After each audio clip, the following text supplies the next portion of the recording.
Hi folks and welcome back. I'm looking at now still turn one here. I'm going to play the second event card in Empire of the Sun.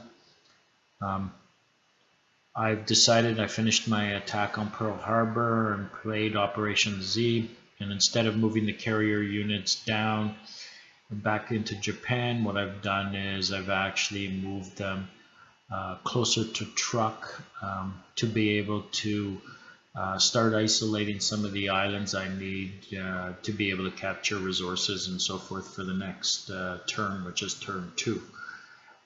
But the Japanese in turn 1941 turn has a secondary card to play, and according to this I can activate all my headquarter units, and because they each add activation units possible, and I can do all three of them, what ends up happening is I can take a total of 26 units and activate them, and basically attack with, again, surprise attack the allies.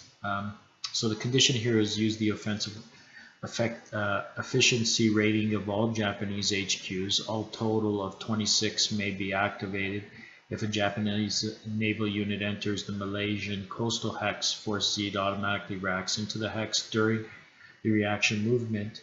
If more than one hex meets this condition, then the allied player chooses no allied air units project a zone of influence during this offensive. May only be played as an event as a second card of the December 1941 game. Remove after play.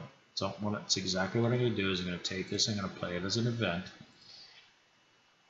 So now when you take a look at the efficiency of all my headquarters here, I should go with here more Yamamoto. So this efficiency is 3, so I'm going to activate him.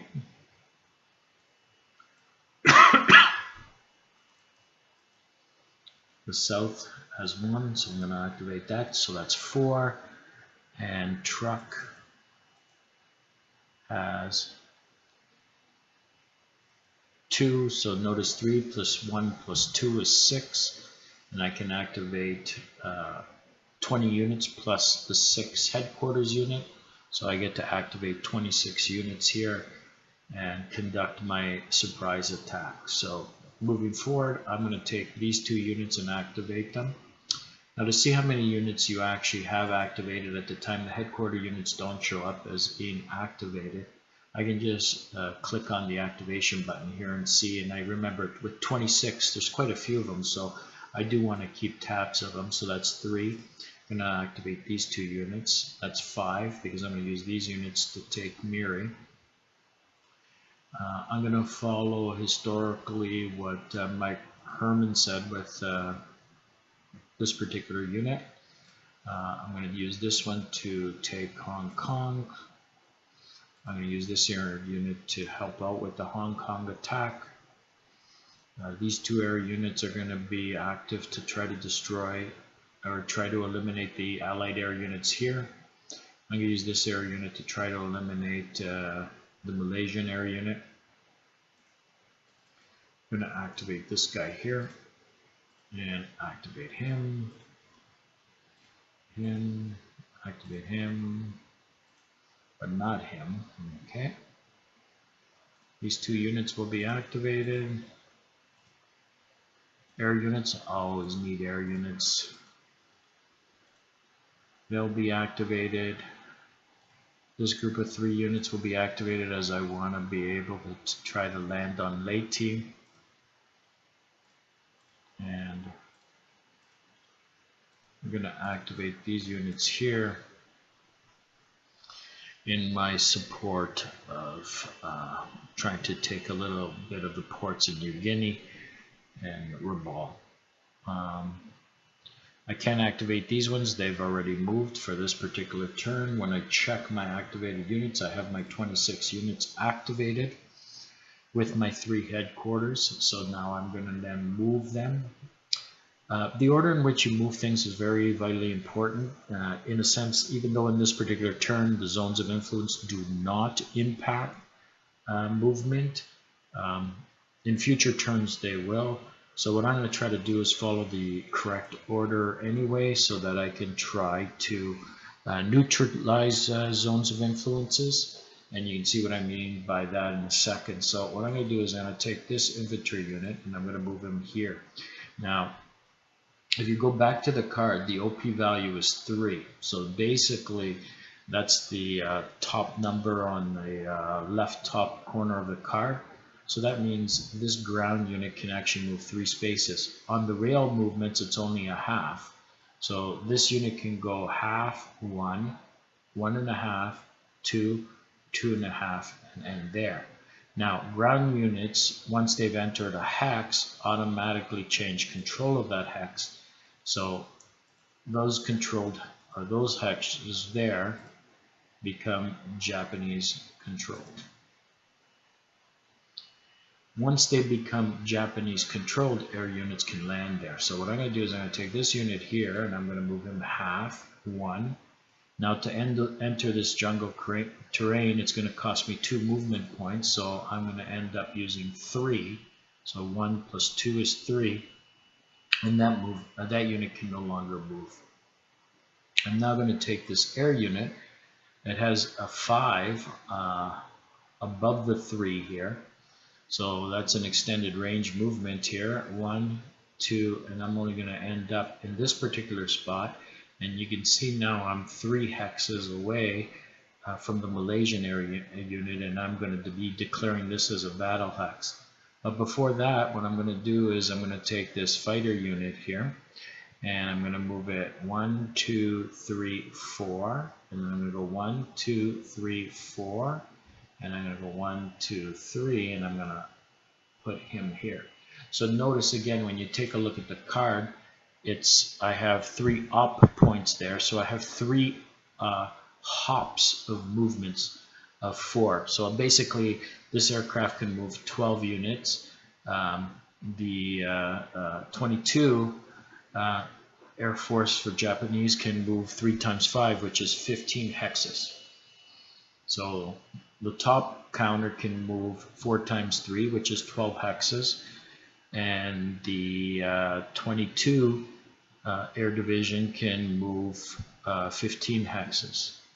So what I'm going to do is I'm going to declare this a battle hex here. These air units here are going to participate in attacking this particular air unit. So this person will join the attack. And looking at the other units here, no other units will take an attack here. And I've got an attack. Those 2 air units make up 20 plus 22, 42 attack factors. And basically defense is 18. I do have surprise modifier, so plus 3 die roll.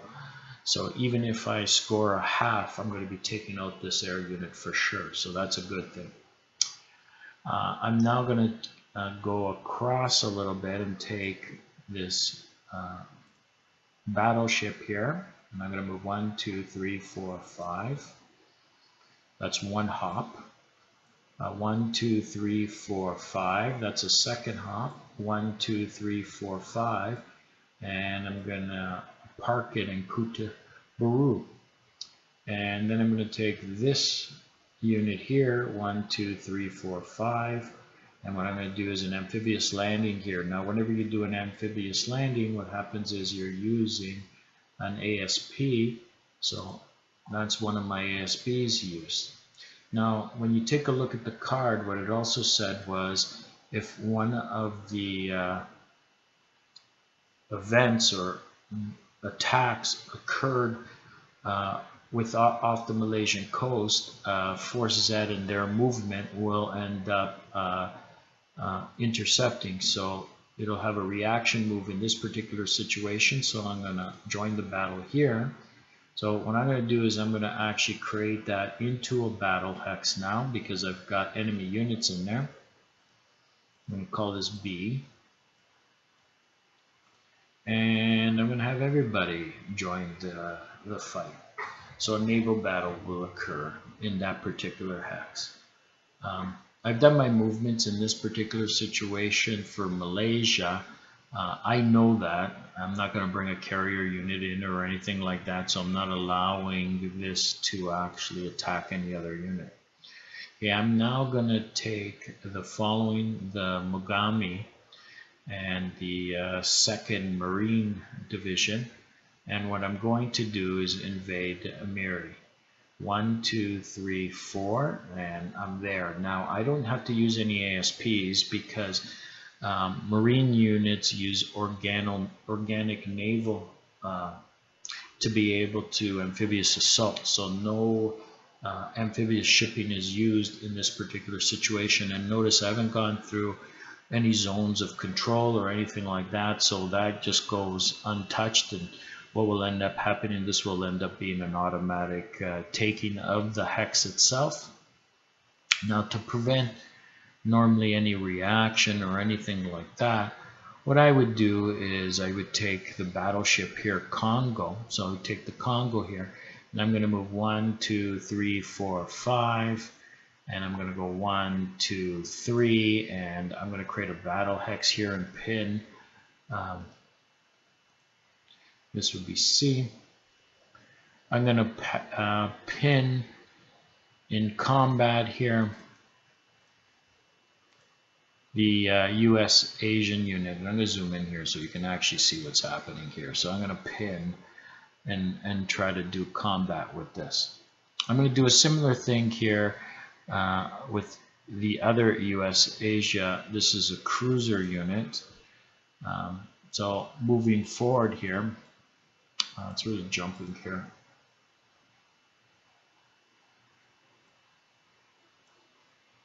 What I'm going to do is I'm going to do an amphibious assault against Leyte. So the first thing I'm going to do is I'm going to bring in a light carrier unit here. 1, 2, 3. This kind of puts a zone of control over Leyte and neutralizes everything.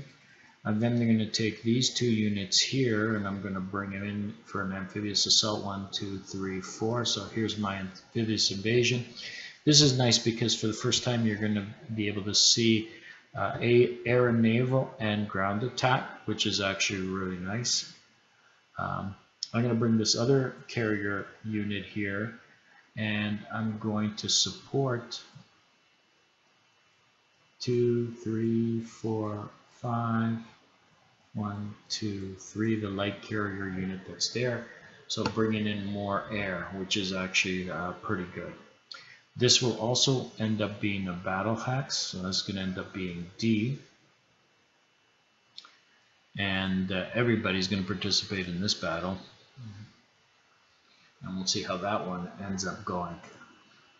With regard to this zone of influence here that doesn't exist this turn, but I do want to eradicate it if I can, I'm going to take these 2 air units and move them to Swatow. And they're 3 hexes away, so what I'm going to do is I'm going to create a battle hex here. This will be E.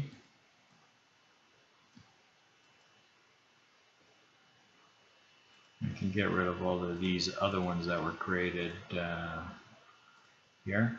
So these units are going to participate in a battle. I'm going to be attacking the air units here. So this one's going to be in it, and this one's going to be in it. Now, I'm not happy with the amount of strength that I have here. So what I'm going to do is I want to bring in other air units eventually. But before I do that, what I'm going to do is I'm going to invade Luzon here. So I'm going to go with my Marine unit here, and this is organic movement here, so I don't have to use an ASP. And lo and behold, I've landed on Luzon there. I believe I do need an ASP here, and I only used one of them, so I'm going to quickly use the second one here. That was the second ASP, because this cannot be used as an organic, the 912. Only the Marines can. So now this allows me now to bring in more aircraft. So I'm going to take these 2 aircraft here, and I'm going to fly in 1, 2, 3. Actually, I'm going to go 1, 2, 3, 4. I'm going to land here. And then I'm going to go 1, 2, 3, and land in this area here. And they will also participate in the attack against these air units. I will do the same with this last air unit. 1, 2, 3, 4. 1, 2, 3, 4, and they'll participate in the air battle over here also. I've got Hong Kong that needs to be conquered right now. It's under American control, so I'm going to take this land unit and I'm going to move them ahead into Hong Kong. I'm going to support with this particular air unit here. So notice I've created another battle hex here. So the battle hex here is F. I'm going to have these two units participating in the battle, and I'm going to bring this air unit in. 1, 2, 3, 1, 2, 3, 4, and have them outside of the area itself. So that will support the air battle from that perspective. So far, so good. I'm pressing into the Philippines here. I've landed into Borneo. I'm putting pressure in Malaya. And now comes the attack on Raval. These units here again are going to be using organic points here, so I don't need to use any ASPs. And I'm going to take the 4-6, move it aside with the ASP here. So I'm going to take this and go 1, 2, 3, and land in Raval. There's no zones of influence here, so I shouldn't have any problems doing that.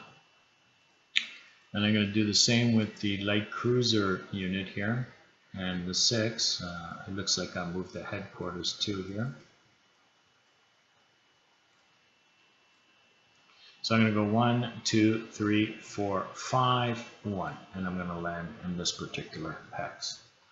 I don't believe I have any other units that are active to move from what I could see. So now comes the actual, normally in a turn there's a die roll, reaction, and so forth, unless the person has an event card that allows them to react.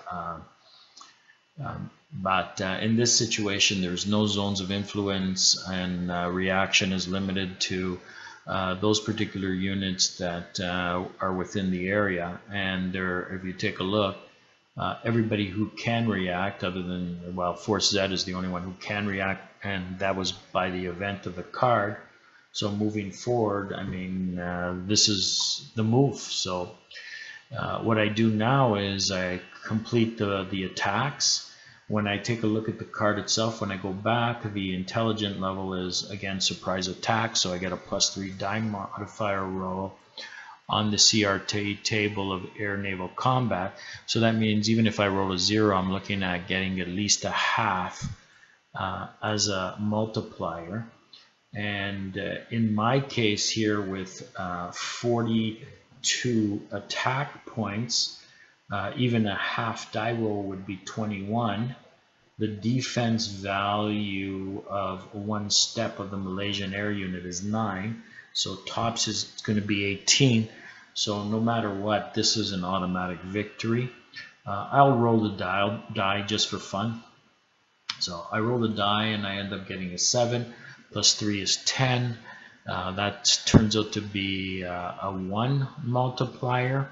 So a 1 multiplier for 10. So if you're looking at that, there's the +3 for the surprise attack. So basically all 42 points hit. So I use 9 of them to actually flip the Malaysian air unit, and then I apply another 9 to eliminate the unit. This battle is now over, and these units here leave the battle, having accomplished their task. Now, before an amphibious assault can actually occur, the air units and the naval units within the hex have to be eliminated. So Force Z has tried to interrupt the invasion. The Nagato has an attack value of 20. It's a surprise attack with a die roll. Force Z has a defense of 10 out of all of this. So a 0 die roll at a half will only give Nagato 10 hits, which will only flip Force Z. So Force Z might not be destroyed here. So let's do a die roll and see what happens. The die roll is a 6. A 6 plus a 3 turns out to be a 9, which is a modifier of 1. So that means 20 hits is applied to Force Z. So the first 10 hits flip it, the second 10 hits eliminate it. And it looks like history replays itself. Force Z has been eliminated and Battle B is done. And the landing proceeds as scheduled. So since there are no forces here to actually prevent anything, this now becomes Japanese controlled. Now notice this particular hex here, when I remove the units, this is actually a resource hex and there's nothing there to contest the invasion. So the attack occurs, they just walk onto the beaches, and this actually sets to Japanese control. Now notice the resources here are 3, and this is one of the things that I like about Vassal. All of a sudden, because this is a resource hex, the resource marker automatically goes up 1, and they've captured Miri. So far I've completed all the battles in this particular area here. Now I'm going with the pinning of the US Asia destroyer unit here. The Congo's attacking with 13 strength with a surprise attack, a die roll, and when you take a look at the defense here, so the Asia has 2 4s, so again if it's a 1 multiplier, the Asia is gone. So I'm going to roll my die roll here. And it turns out to be an 8. An 8 plus 3 is 11, which is greater than 10. So again, when you look at the CRT table, 10 or more is actually a multiplier of 1. So that means I'm applying 13 points of damage to the US Asia. So the first 4 is applied. I flip it. It's now 2 steps have gone down to 1. The defense is 4 again. I eliminate the unit with 8 points of damage, and the 5 remaining points of damage are lost. These can't be applied to the ground unit. And I'm going to delete that, and I'm going to leave the battle, and Battle C has gone very nicely too. I now move to the attack on Leyte. Leyte is a little bit more complicated because you have your naval and air attack first, and then you'll have your ground attack second. So I want to be able to get rid of the cruiser group there to make the landing a little bit more easier from our point of view and give us some bonuses on top of it. So when I take a look at this, I have 10 attack from my cruiser group, plus I have an 8 and a 6, which is 14. So I have 24 attack points against a defense in this particular case of 6. So 24 to 6 gives me good odds in eliminating that cruiser group. So again, the die roll rolls. It turns out to be a 9, which a natural 9 allows you to be able to do things, and instead of eliminating 1 step from each of the units that are fighting, you can actually pick which unit in particular you want to be able to remove steps from and even eliminate. But it won't make a difference in this particular attack here. The multiplier is 1, and like I mentioned, I've got an attack of 10. 10 plus 14, which is 24. So when I take a look at the defense here, I applied 24 points of damage. So I'm going to flip it to reduce 1 step. So that's 6 points. I'm going to eliminate it. That's 12 points. I still have 12 points remaining. Those are lost. Now, normally in the previous battles, you see I've removed the battle hex, but the battle wage is on here because what happened is I have a unit that's actually landing.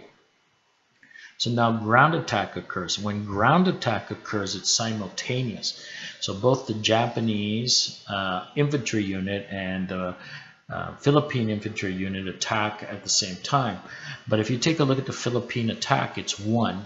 And it will need to actually have 12 points of damage before it actually flips this particular unit. But since this is an amphibious assault, you have the 12, so it actually becomes a 6 that it will require. But when you look at the table itself, the highest multiplier that a person can get is 2. So 1 times 2 is only going to be 2. So there's no way the Philippine unit is going to be able to do any damage to the actual Japanese unit. Okay, what you're hoping is that the Japanese unit will be able to eliminate the Philippine unit out of all of it. And if you take a look here, because it's the only one, the Japanese side has the only naval units there and the only air units there, they got a +4 multiplier, but you're going to subtract 2 for the terrain, which is mixed terrain. So that means I'm going to add 2 to the Japanese die roll. So I'm going to roll the die roll twice. The first die roll is going to be the Japanese. The second is going to be the Allies. So here's the Japanese roll. It's a 7. And here is the Allied roll, which is a 1. Okay. The 1 would have basically no modifiers whatsoever. And it can't do any damage. You can see it's 0.5 here, which is rounded up to 1. But the 7 gets a +2, which is a 9. So the strength is 2 times what? Well, the strength of the infantry unit is 9. So 2 times 9 is 18 points of damage. Well, it turns out this Philippine unit can't be flipped. It only has 6 points of damage. So I'm going to lose 12 points in the attack, but I'm going to eliminate that particular unit, and I'm going to capture that particular hex. So that battle is done.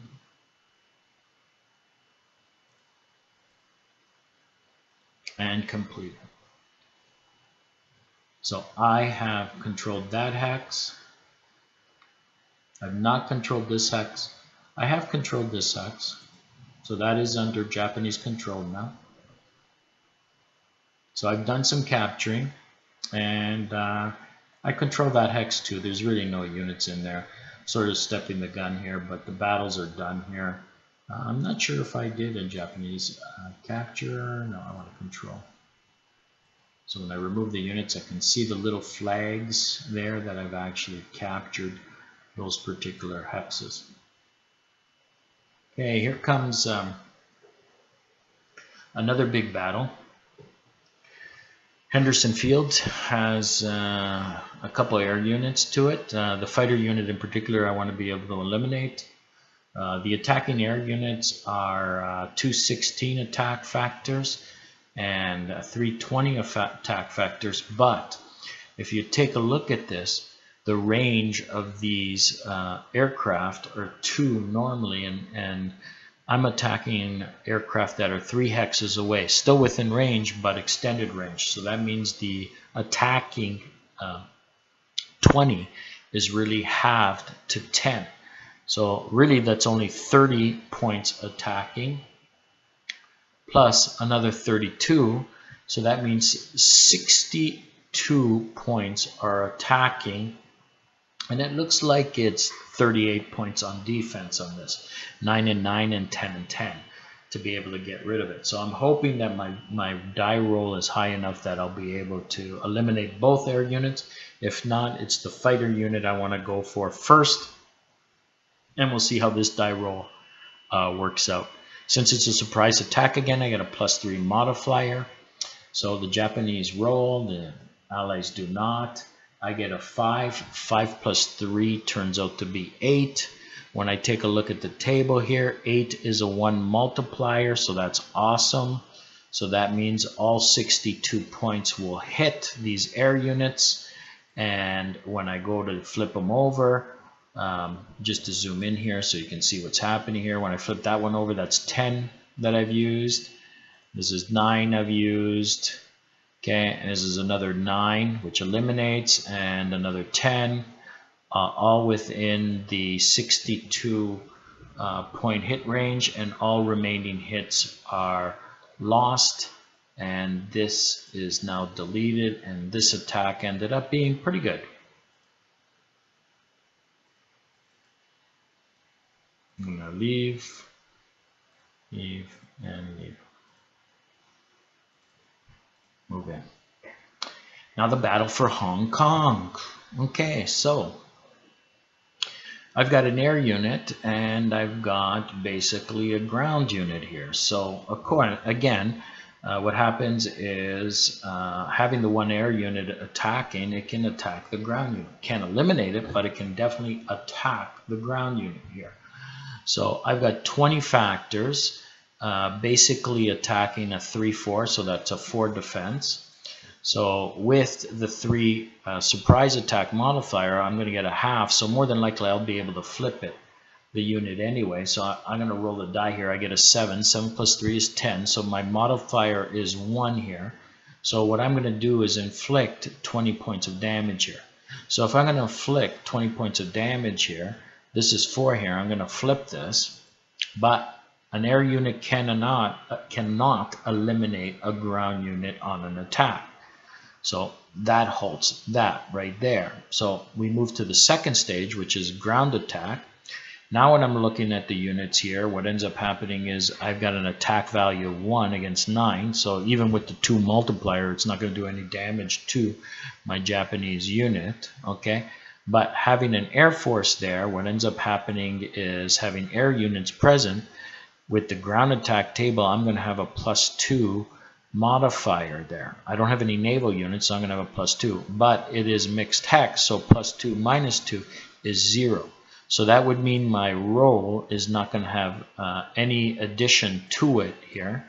So I'm going to turn around and I'm going to roll my die and see what I get. And it looks like I get a 0 with no modification. And a 0 with no modification, when I go to take a look at it, oh, come on, move over, is a half. So if that's a half rounded up, this turns out to be a 9. So that's the attack. So half of that is 4.5. Rounded up is a 5, which is just enough to eliminate this particular unit. What's ended up happening in this particular situation now is Hong Kong has now become Japanese. So let's delete this. Let's leave the battle here. And so far, everything seems to be going very well.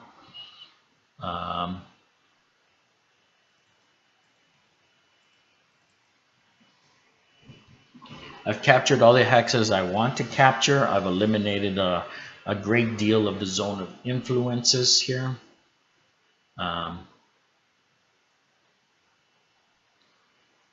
Just to check here, these now become controlled by the Japanese, as no battles really occur in this particular situation. I believed that I've moved all my units. I'm just going to pull out here and make sure I have. And I've completed my activation and my attacks on the battle hexes that I have named, and have been very victorious in this particular group of battles. The next one is post-battle movement, which the Allies end up going first, but they have nothing here that can actually move. So it turns out that the Japanese will then move. Now, this is where the game itself structurally becomes and strategically becomes very important, because you'll see now the zones of influence, and as we move into other game turns, affect amphibious assault, affect supply, and a whole bunch of other things. Great idea by Mark. I mean, this is a fantastic game. Love the way it plays. So if that's the case, for the Japanese, where they place their air units and the zones of influences become very important. And what you want to be able to do is surround the areas that you've captured and prevent the Allies from breaking into your zone of influence. Because when the Allies become stronger, what they're going to be going after are your air units to be able to prevent that. So what I'm going to do now and after or post-battle movement is I'm going to move a bunch of airplanes and ships into areas so that I can create my own zones of influence here and help out, sort of my infantry and other areas and protect other areas. So you can see this infantry unit up here, the 2012, is in a zone of influence of this fighter group here. So I'd like to neutralize that. So remember, these things can move 4 hexes. So 1, 2, 3, 4. When I check this particular hex here, so I'm going to get it, there's no air unit there. So, or sorry, no air base there. So I'm projecting my own 2 hex zone of influence, which is neutralizing the American one. So this unit here will remain in supply, which is actually a good thing. Now, usually when I'm playing this game here with either my board counters, I'm moving my units, I've got them on an angle, but after I move them and I don't want to move them anymore, what I do is I straighten them out. Well, over here what I do is I just don't activate them, or I reduce the activation here. And I get rid of the moved marker. So I'm very happy with this unit, the way it's situated. I look at this unit here, these 2 units, and I'm very happy with the zone of influence that they're projecting. What I'd like to be able to do is get some zones of influences down here a little bit. So again, for me, I deactivate this particular unit, and I'm going to deactivate this unit.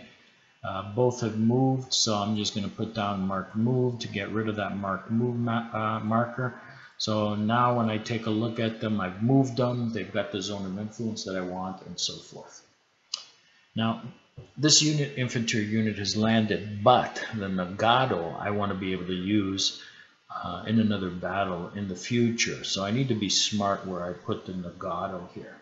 So post-battle movement that I'm going to do with the Nagato is I want to put him with a particular unit that I'm going to be able to utilize and maybe do an invasion with in the future.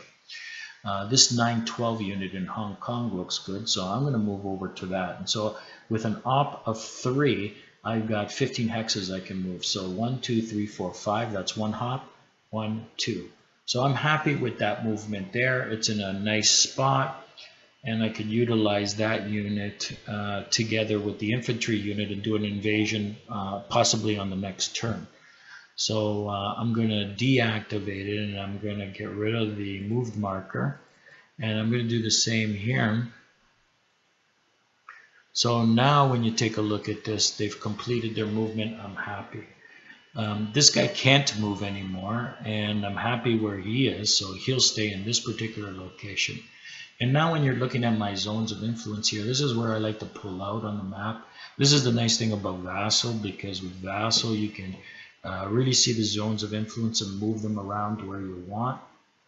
So what I'm going to do is I'm going to move some of my Air Force around so that I can again, kind of isolate this area here in Borneo with my zones of influence. So I'm going to take this air unit and I'm going to move 4 over, 1, 2, 3, 4. And then I'm going to fly 1, 2, 3, 4, and then I'm going to go across 1, 2, 3, 4, and I'm going to create a zone of influence here. And you can see here what I've done is I've caused some problems here with an allied unit. I'm going to do the same with Malaya. I'm going to take this air unit here, and I'm going to go 1, 2, land there, and then I'm going to go 1, 2, 3, and I'm going to have a zone of influence in that particular area. Taking this other air unit, and again wanting to project a zone of influence, I'm going to move it to this hex, which is 2 hexes away. So you can see the zones of influence. What I've done is I've covered a portion of Borneo, but I've really hindered the Philippines. And if you take a look at the Philippines there, I now have the Southwest Pacific headquarters, which is MacArthur, under my zone of influence and have effectively taken it out of supply, which is extremely helpful from my point of view. I've got a battleship here, so when I'm taking a look at this battleship, I want to be able to do something with this battleship for next turn.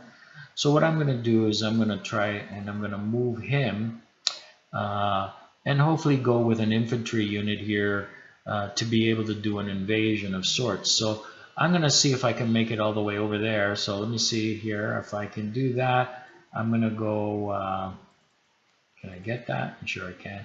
1, 2, 3, 4, 5. 1, 2, 3, 4, 5. 1, 2, 3, 4, and 5, and place that unit there. And I'm happy with that. Moving forward here, I still have a couple of aircraft here that I can again extend some zones of control.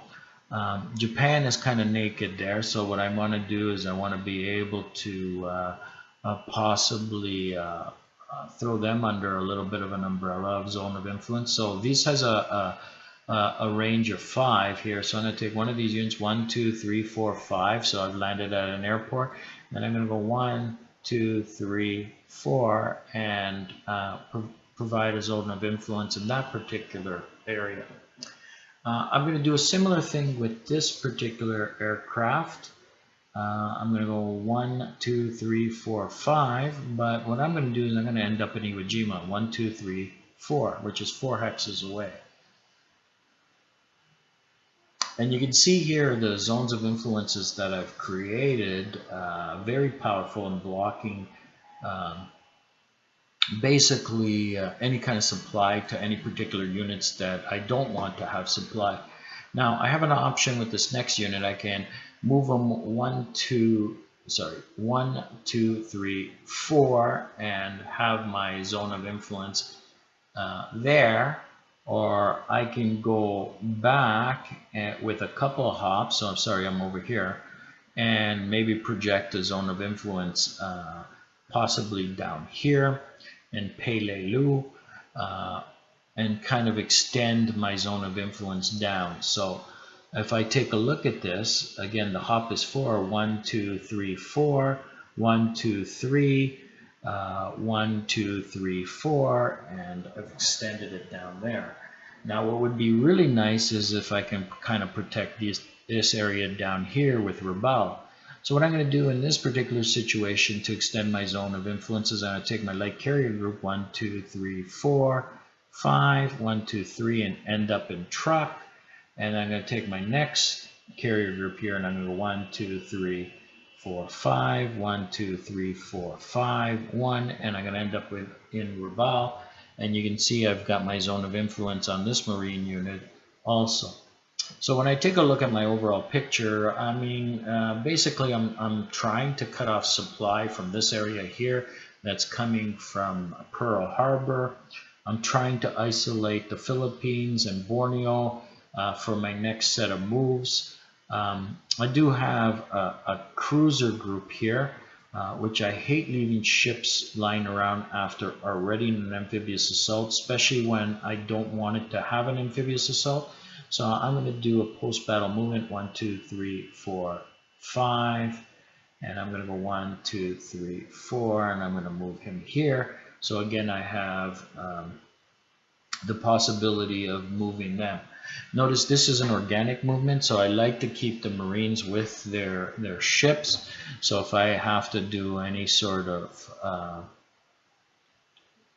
amphibious assaults, I can do so.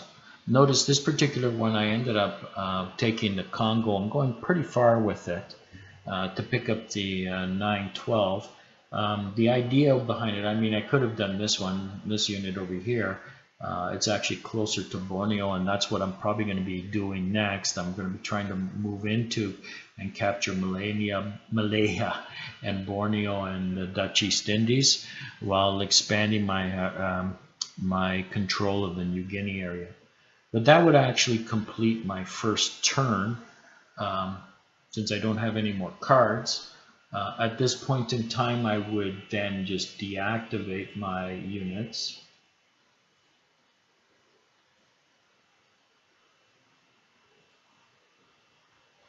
and they've already moved.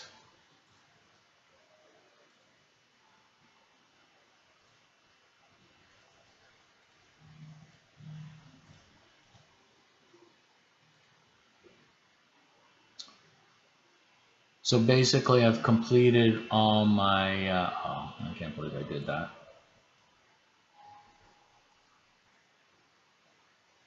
A little extra headache there, as it did it for each counter there.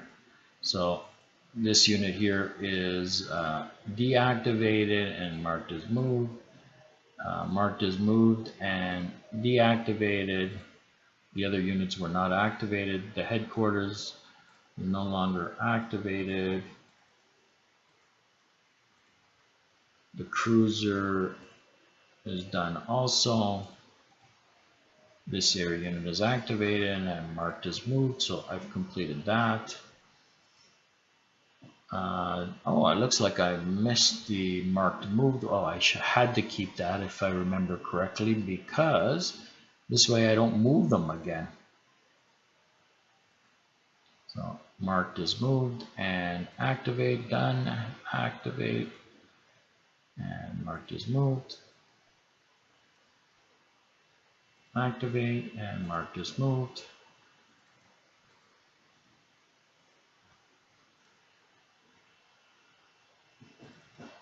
I think when you're playing somebody else, you don't have to get rid of the marked move part, because as soon as you end a turn, it will actually clean that up, which is good, but I just like to do that for myself. And then just make sure that I have